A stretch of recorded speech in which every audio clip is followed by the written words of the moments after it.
தாயிற் சிறந்த தயாவான தத்துவனை மாசற்ற ஜோதி மலர்ந்த மலர்ச்சுடரே தேசனை தேனார் அமுதே சிவபுரனே பாசமாம் பற்றறுத்து பாரிக்கும் ஆரியனே. நண்பர்களே வணக்கம். இது நமது சேனலில் 26வது பதிவு. சென்ற பதிவு 25வது பதிவாக சரணாகதி அப்படின்ற தலைப்பில் கொடுத்துருந்தோம். அதனுடைய தொடர்ச்சியாக, ஏன்னா அதை பற்றி நிறையா ஒரு பதிவுகள், ஒரு 10 பதிவுகள் கூட கொடுக்கலாம். ஆனால் அதனுடைய தொடர்ச்சியாக இன்னொரு பதிவிட கூடிய ஒரு கட்டாயத்தில் இருக்கிறதுனால அந்த பதிவை நம்ம இதில் தொடரலாம்.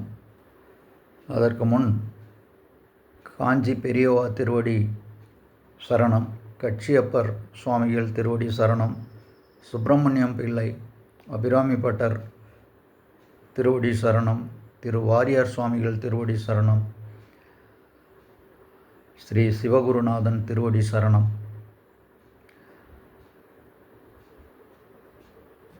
இதன் தொடர்ச்சியை பார்ப்பதற்கு முன்பாக ஒரு 2 கேள்விகள், வியூவர்ஸ் கேட்ட கேள்விகளுக்கான பதிலை பார்த்துட்டு அடுத்து பதிவை தொடரலாம். ஒன்று, இந்த மூச்சு பயிற்சி சொல்லியிருந்தீங்க. அதில் இந்த முதுகு தண்டுவளம் வழியாக அந்த காற்றை செலுத்தக்கூடிய முத்திரை இன்னொரு தடவை அதுக்கான விளக்கம் வேணும்னு கேட்டிருந்தாங்க. ஒன்றும் இல்லை, நம்ம இப்படி கையை குத்துற மாதிரி வச்சுக்கணும், 2 கையும். சரிங்களா? எனக்கு இந்த விரல் ஒரு விபத்தில் அடிபட்டதுனால சரியாக மடக்க முடியாது. அதனால் அது கொஞ்சம் அவ்வளோ க்ளோஸாக மடக்க முடியாது. சரிங்களா? அதனால் கன்ஃபியூஸ் பண்ணிக்க வேண்டாம். குத்துற மாதிரி இப்படி விரலை நம்ம மடக்கி வச்சுட்டு ஒரு கைக்கு மேலே ஒரு கை இப்படி வச்சுக்கணும். பாருங்கள், இப்படி வச்சுக்கணும். இப்படி வச்சுட்டு இப்படி வச்சுக்கலாம். இப்படி நம்ம மார்பு பகுதியில் இப்படி வச்சுட்டு நல்லா நேராக உட்காந்துக்கணும். கீழே உட்கார முடிஞ்சால் உட்காரலாம், சேரில் உட்கார முடிஞ்சாலும் உட்காந்துக்கிட்டு அப்படியே அந்த ஓம் என்ற பிரணவ உணர்வோட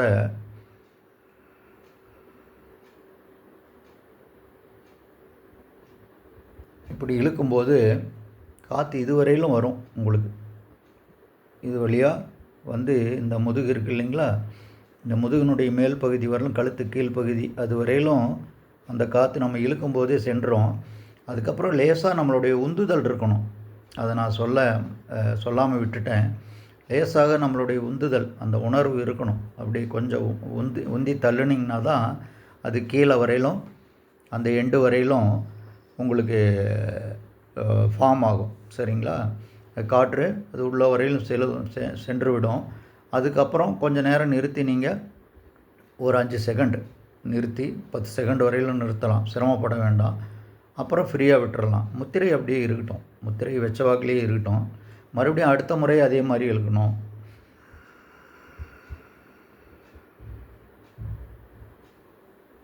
அப்படியே காற்று உங்களுக்கு துவாரம் வழியாக போயிட்டு இங்கே இது வரையில் வந்துடும். கொஞ்சம் உந்துதல் இருந்ததுன்னா கீழே வரையிலும் தள்ளிடலாம். லேசான ஒரு உந்துதல் உணர்வோடு கொஞ்சம் அப்படியே லேசாக உந்தி தள்ளுனிங்கன்னா கீழே வரையிலுமே அந்த காற்று போகுங்க.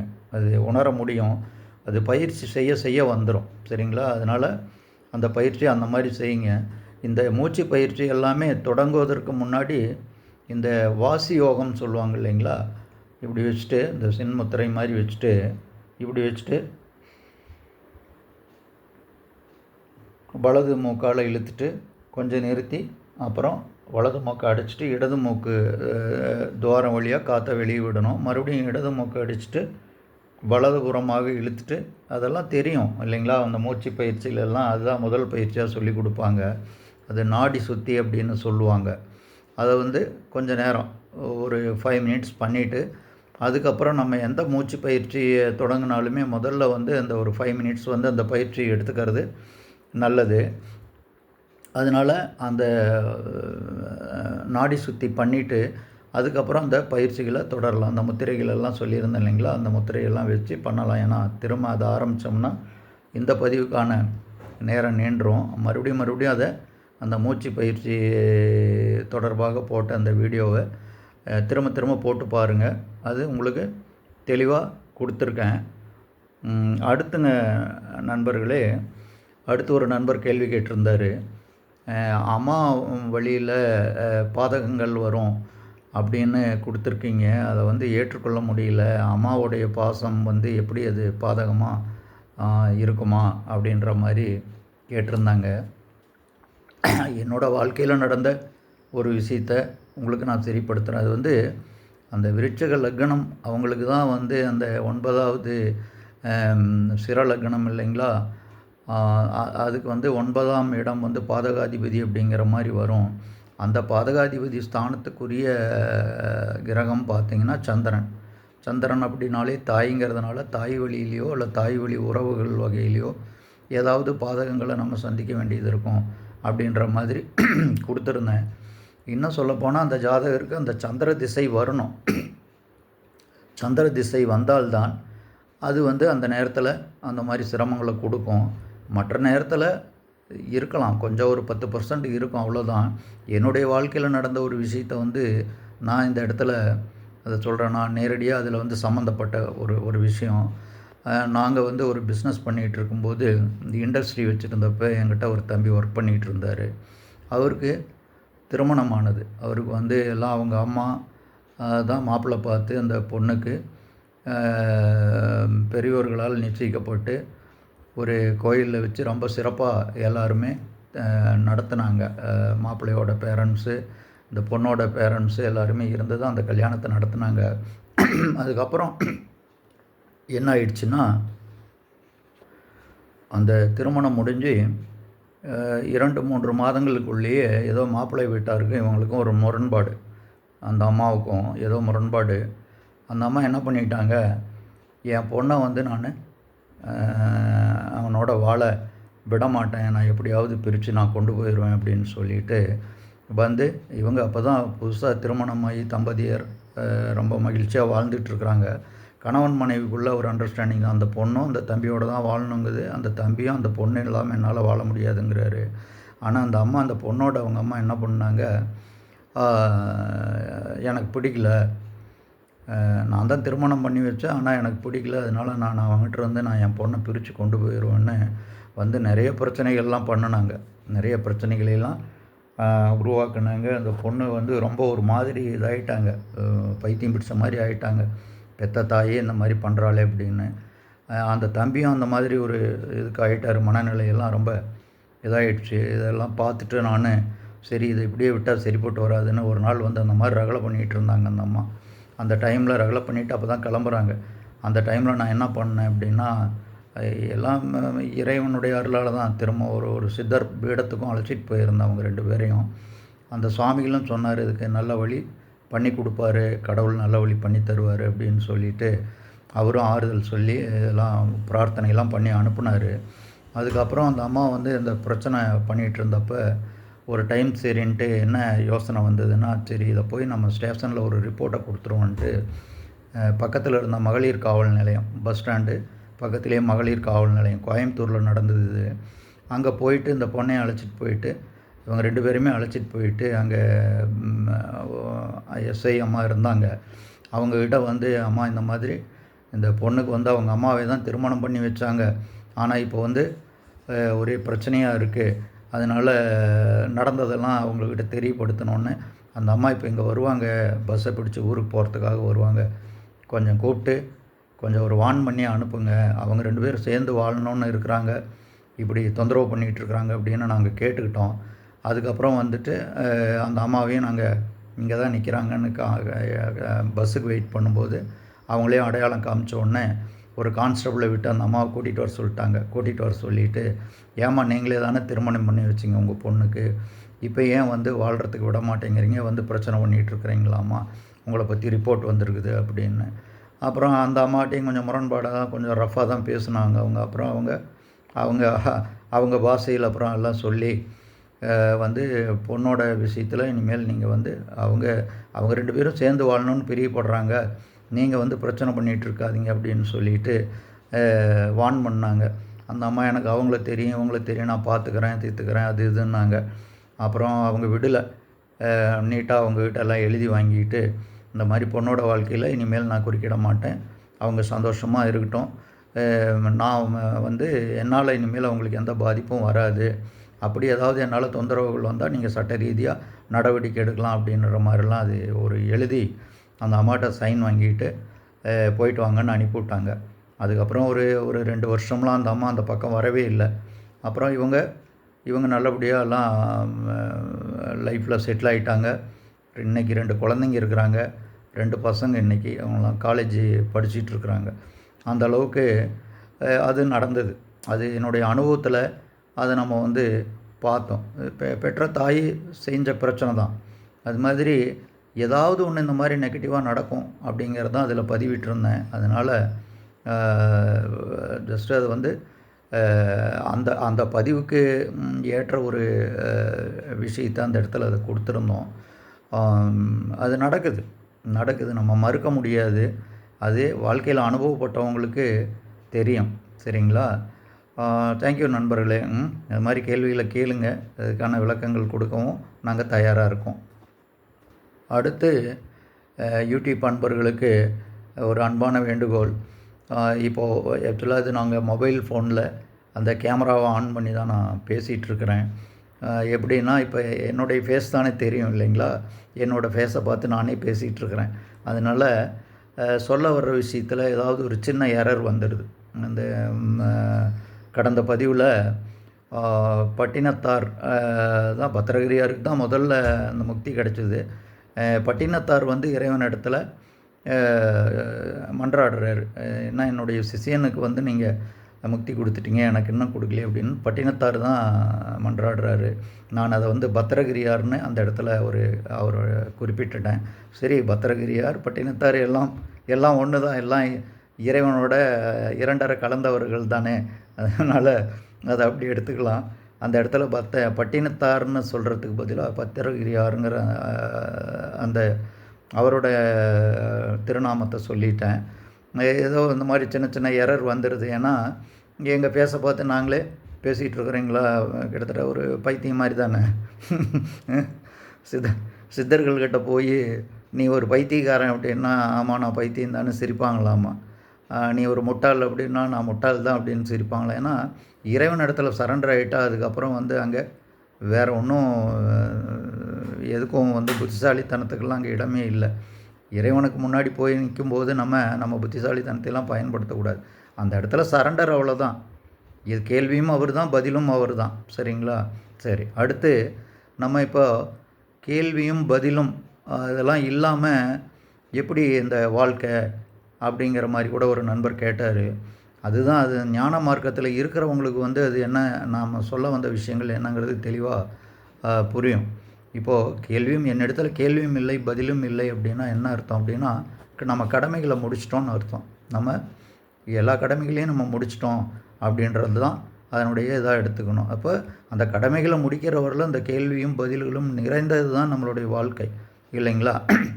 அது மனித வாழ்க்கையினுடையதும் நான் சொல்லியிருந்த பிறப்புலேருந்து இறப்பு வரையிலும் கேள்வியும் பதிலும் இருந்துக்கிட்டு தான் இருக்கும்னு சொல்லியிருந்தேன்.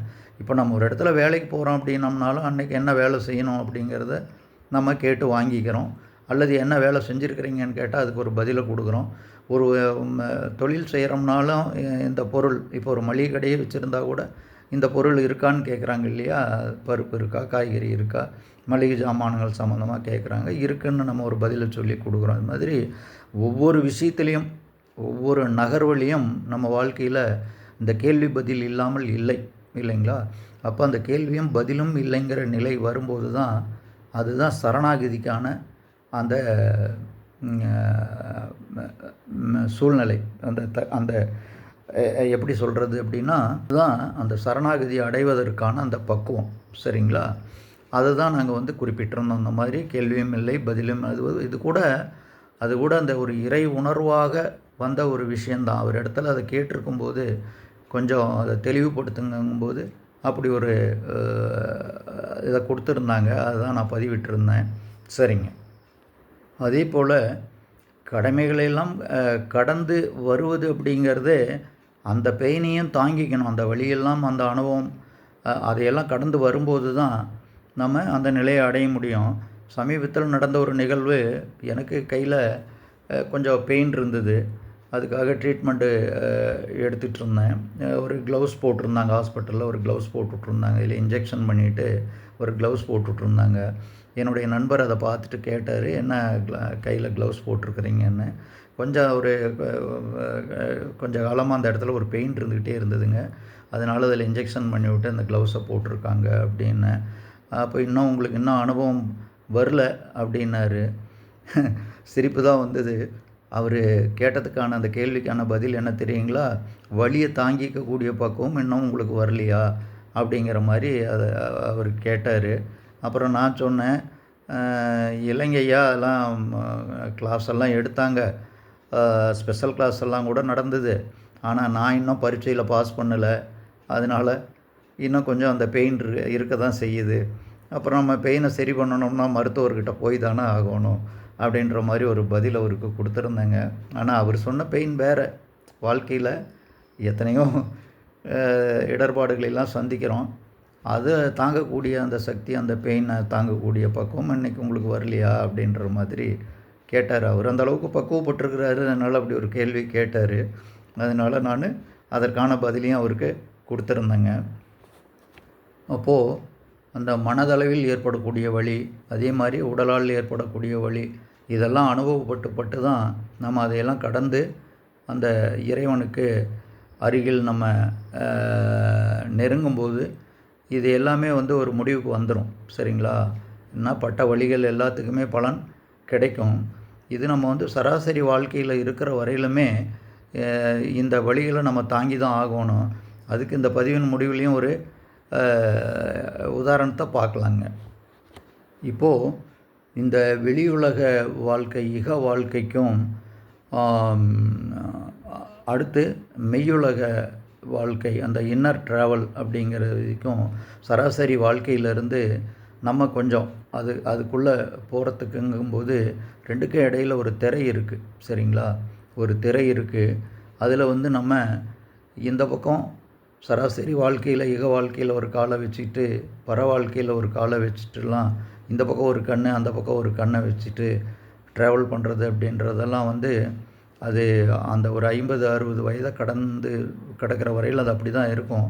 ஆனால் அதுக்கப்புறம் முற்றிலுமாக நம்ம இந்த இக வாழ்க்கையில் இருந்து அந்த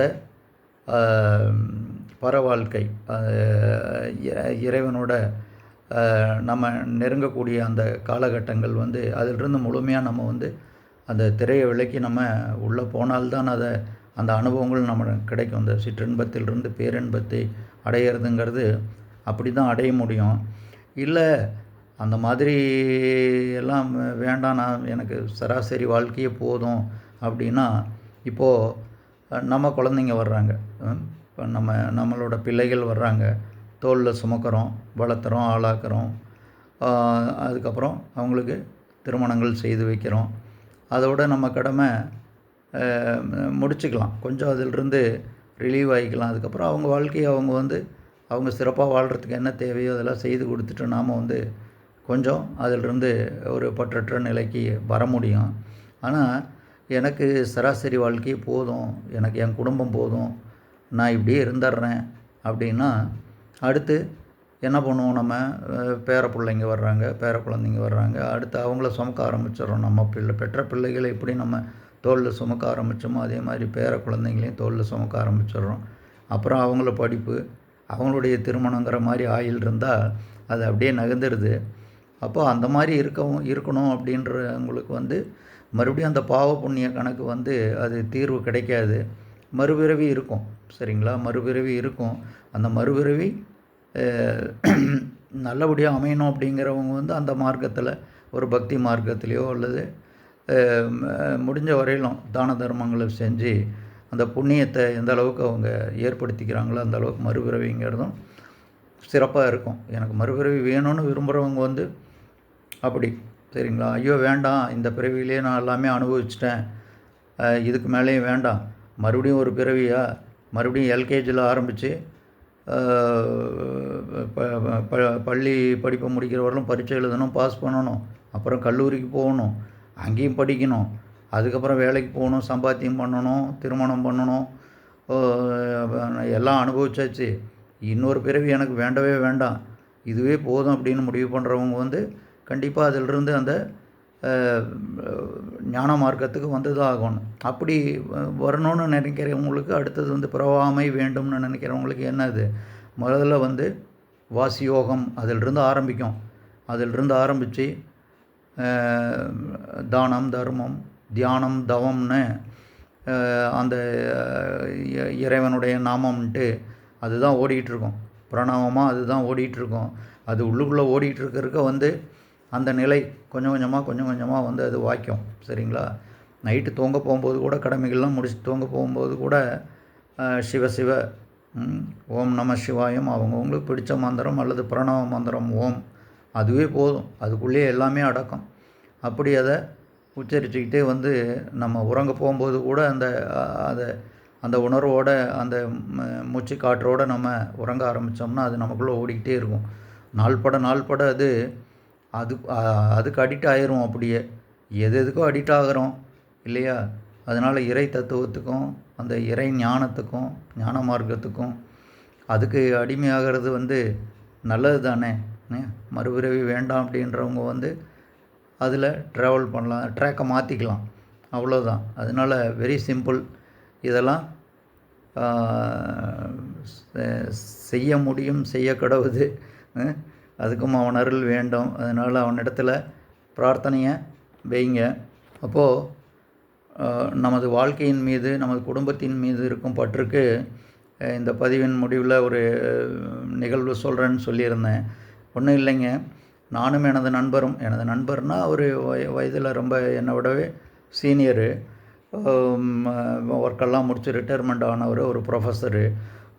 நானும் அவரும் வந்து காலேஜ் வேலையாக காரில் போயிட்டுருக்குறோம். ஒரு ஃபாரஸ்ட் ஏரியா. அது சிங்கிள் ரோடு தான். அதில் நாங்கள் வந்து காரில் நான் ட்ரைவ் பண்ணிட்டு போயிட்டுருக்குறேன். அவர் பக்கத்து சீட்டில் உட்காந்துட்டு வந்துட்டுருக்கிறாரு. அப்புறம் அங்கே ஒரு மாஸ்டர் வீடு, அவங்க வீட்டுக்கு போயிட்டு நைட்டு ஒரு 10:30 மணிக்கு மேலே இருக்கும், 10:11 மணி இருக்கும், ரிட்டன் வந்துட்டுருந்தோம். வந்துட்டுருக்கும்போது சிங்கிள் ரோடு, அது கார் மட்டும்தான் போகும். இன்னும் ஆப்போசிட்டில் ஏதாவது ஒரு வண்டி வந்தால் கூட ஒதுங்க முடியாது, அந்த மாதிரி சூழல். நைட்டு ஒரு 11 மணி ஒரு யானை, பெரிய யானை வந்து ரோட்டில் நின்றுட்டாங்க. அசையாமல் நிற்கிறாங்க. எனக்கு இங்கேருந்து லைட்டு வெளிச்சத்தில் கொஞ்சம் அப்படியே அது இருட்டில் யானை அப்படி தானே தெரியும். ஏதோ தெரியுது அப்படின்ட்டு வித்தியாசமாக அப்படின்ட்டு பார்க்கும்போது யானை. உடனே என்ன பண்ணேன், நான் காரை நிறுத்திட்டு என்ஜின் சவுண்டெல்லாம் ஆஃப் பண்ணிவிட்டு ஹெட்லைட்டையும் டவுன் பண்ணிவிட்டு அப்படியே உட்காந்துருக்கோம். அந்த நேரத்தில் என்ன செய்யறதுன்னு தெரியல. ஏன்னா காரை வந்து ரிவேர்ஸ் எடுத்தும் திருப்ப முடியாது, அப்படியே ரிவேர்ஸ்லேயும் ரொம்ப தூரம்லாம் போக முடியாது. எங்கேயாவது சைடில் பள்ளத்தில் இறங்கிரும். ஒருவேளை வண்டியோட சத்தம் கேட்டு கூட அதை நம்ம துரத்திட்டு வர்றதுக்கு வாய்ப்பு இருக்குன்ட்டு அப்படியே சைலண்ட்டாக உட்காந்துட்ருக்குறேன். அவரும் பக்கத்தில் உட்காந்துட்ருக்காரு. கார் நிற்கிது, யானையும் அங்கே அசையாமல் நின்றுட்டுருக்குறாங்க. அப்புறம் இவர் கேட்குறாரு, சிவா போயிடுமா அப்படின்னாரு. அது அவங்க தான் முடிவு பண்ணணும். அவங்க ஏரியாவுக்கு நம்ம வந்துட்டோம், அதனால் அது அவங்க தானே சார் முடிவு எடுக்கணும். கொஞ்சம் நேரம் வெயிட் பண்ணி பார்ப்போம், பிரார்த்தனை பண்ணிக்கிங்க, விநாயகர் பெருமானையே கும்பிடுங்க, கிளம்பிடுவார் அப்படின்னு. ரொம்ப நேரம் நின்றுட்டுருக்கவும் அப்புறம் இவர் என்ன பண்ணுறாருன்னு இப்படி பார்க்குறேன், வேர்த்துருச்சு அவருக்கு ஃபுல்லாக, எல்லாம் வேர்த்து இதாகிடுச்சு. அப்புறம் நான் சொன்னேன், சார் ஒன்றும் பயப்பட வேண்டாம், ஒருவேளை அது நம்மளை நோக்கி வருது, நம்ம வண்டியை ஏதாவது புரட்டுறதுக்கோ டிஸ்டர்ப் பண்ணுறதுக்கோ அது நம்மளை நோக்கி வருது அப்படின்னா டோரை லைட்டாக திறந்து வச்சுக்கோங்க, 2 பேருமே இறங்கி ஓடிடலாம், பின்பக்கமாக ஓடிடலாம். அதை தவிர வேறு ஒன்றும் பண்ண முடியாது. காரை அது உருட்டிட்டு போகுது, இன்சூரன்ஸ் இருக்குது, ஏதாவது பண்ணிக்கலாம் அப்படின்னு ஒரு பதில் அவருக்கு கொடுத்தேன். அப்புறம் அவர் என்ன யோசிக்கிறாருன்னா, இப்போ நம்ம கண்ணு முன்னாடி நிற்கிற யானை நமக்கு தெரியுது, அது நம்மளை நோக்கி வந்தது அப்படின்னா நமக்கு தெரியும், நம்ம ஓடிடலாம். ஒருவேளை இந்த இருட்டில் எங்கேயாவது இந்த பக்கம் சைட்லேருந்து, காருக்கு சைட்லேருந்து பூராலாம் ஃபாரஸ்ட் ஏரியா தான், நான் புதராக இருக்குது, ஒன்றுமே தெரியல, இந்த சைட்லேருந்து ஏதாவது யானை வந்து காரை உருட்டுச்சுன்னா, போட்டு மிதிச்சிச்சுன்னா என்ன பண்ணுறதுன்னு அவர் கற்பனை பண்ணுறாரு. அப்புறம் நான் ஒரு நிமிஷம் யோசனை பண்ணிட்டு சொன்னேன், ஐயா அப்படிலாம் நடக்காது, ஒருவேளை அப்படி ஏதாவது நடந்ததுனாலும் யானை காலில் மிதிப்பட்டு செத்தோம் அப்படின்னோம்னா கஜேந்திர மோட்சம்னு சொல்லுவாங்க, அதை விட சிறப்பான மோட்சம் வேறு ஒன்றுமே இல்லை. அதனால் சந்தோஷமாக சாக வேண்டியது தான். கஜேந்திர மோட்சம் தானே, சொர்க்கத்துக்கே நேரடியாக போயிடலாம். அப்படின்ற மாதிரி ஒரு பதிலை நான் கொடுத்தேங்க. அப்புறம் அவர் சொன்னார், நான் இன்னும் என் பேரன் கல்யாணத்தை பார்க்கணும் அப்படின்னாரு. பேரன் கல்யாணத்தை பார்க்கணும் அப்படின்னு சொன்னாருங்க. அப்புறம் நான் சொன்னேன், சாமி நான் இன்னும் என் பொண்ணு கல்யாணத்தையே பார்க்கல. நான் இன்னும் என் பொண்ணு படிச்சுட்டு இருக்காங்க. நான் இன்னும் பொண்ணு கல்யாணத்தையே பார்க்கல. நீங்கள் பேரன் கல்யாணத்துக்கு போயிட்டீங்களே அப்படின்னு. பேரை இப்போ தான் ஸ்கூலில் சேர்த்துருக்குறாங்க பேரனை.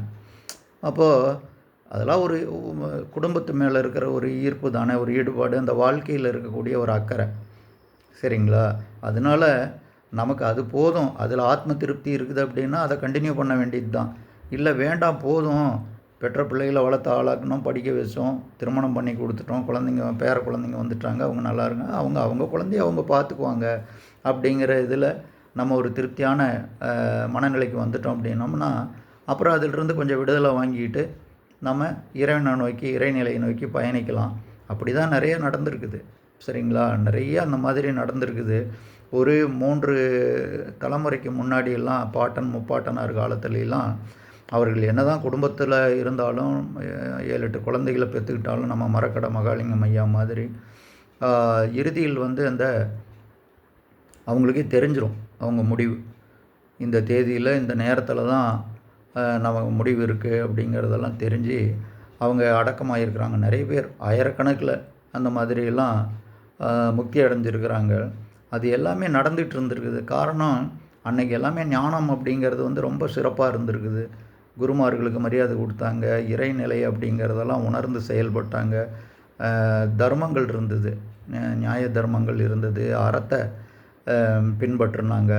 இப்படி எல்லா விஷயத்துலையுமே வந்து ரொம்ப ஒரு சிறப்பான ஒரு கலாச்சாரம் பண்பாடு இருந்ததுனால அவங்களுக்கு அது எல்லாமே வந்து வாய்க்கப்பெற்றது. அதனால் இப்போவும் ஒன்றும் கெட்டு போகல. இதெல்லாம் உணர்ந்து நம்ம செயல்படும்போது வாழும்போது அதற்கான அந்த பலன் கிடைக்கும், அந்த முடிவுகள் வந்து சிறப்பாக இருக்கும் அப்படிங்கிறதையும் நண்பர்களுக்கு தெரிவிச்சுட்டு இந்த பதிவின் நேரம் நிறையவே எடுத்துட்டேன். ஏதோ கருத்துக்கள் கொடுக்க முடிஞ்ச அளவுக்கு கொடுக்கப்பட்டு இருக்கிறது. ஏன்னா அந்த சரணாகதி அப்படிங்கிறதனுடைய தொடர்ச்சியாக சில விஷயங்களையும் நம்ம பார்த்தோம், கேள்விக்கான பதில்களையும் பார்த்தோம்.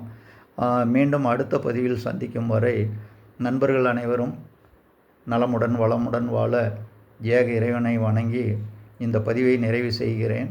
நன்றி, வணக்கம்.